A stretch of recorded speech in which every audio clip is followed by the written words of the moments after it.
With mining, I really associate a very physical quality of digging, extracting, getting in touch with material, but also extracting emotions or resources from each other.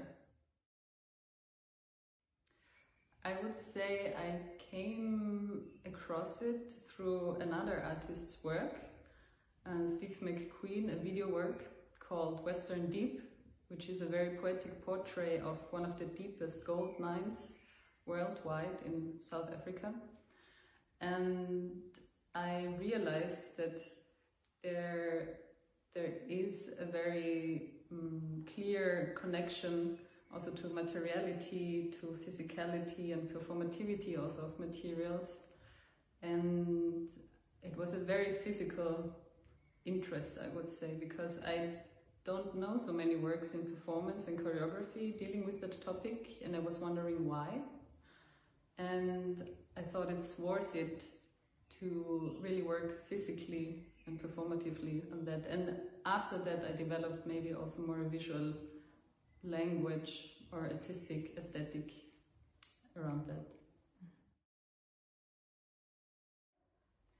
Yes, but it was only the second step of my approach, because I first really approached mining from a more social-political aspect. If you think about it historically, mining caused a lot of wars, and it's still causing wars and conflicts, and a lot of ethical and moral questions for society to deal with.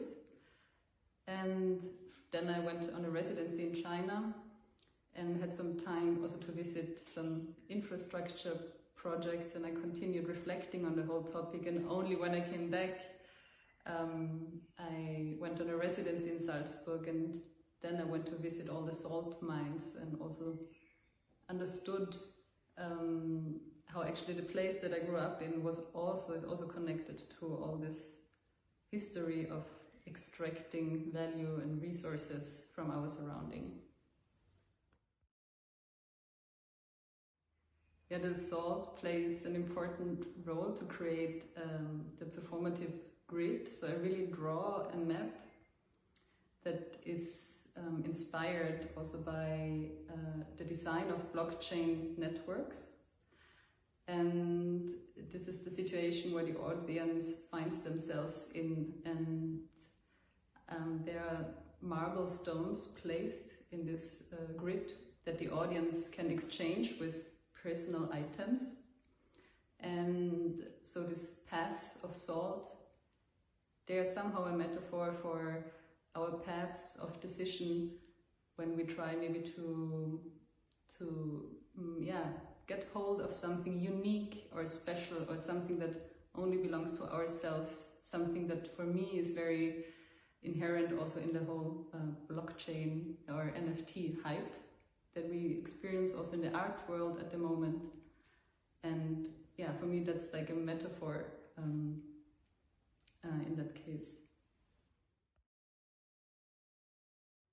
Yeah, absolutely. It doubles up the topic, and we will not, we won't only expose our intimate performative processes, but the Caught in the Blockchain is really interested also in this extension of our selves and our emotions in a digital realm. And if the question whether this extension of intimacy and extension of emotions can maybe also be seen as something constructive and not just destructive or problematic.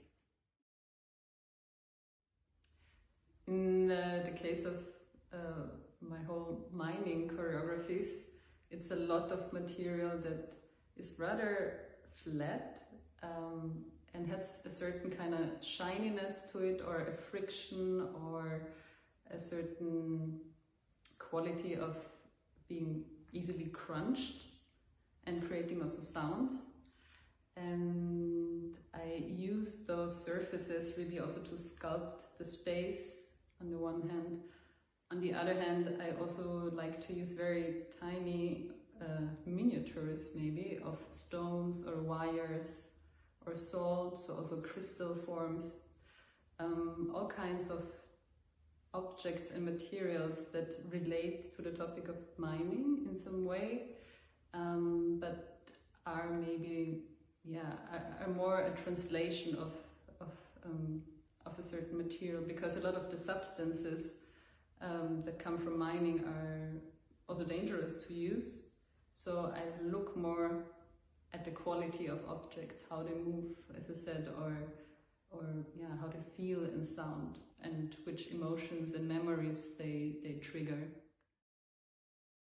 What I like about museum spaces and exhibition spaces is that very often you don't have this difference between the stage and the audience space. So you're really in one room, in one situation together, and that creates a lot of friction between reality and imagination.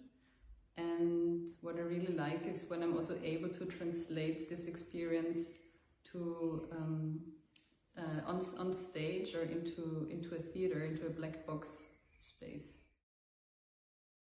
Yes, Caught in a Blockchain will be performed on Saturday, the 18th of June at 7:30 on top of OK, offenes Kulturhaus, with a great rooftop view. So I think it is really an experience that should not be missed.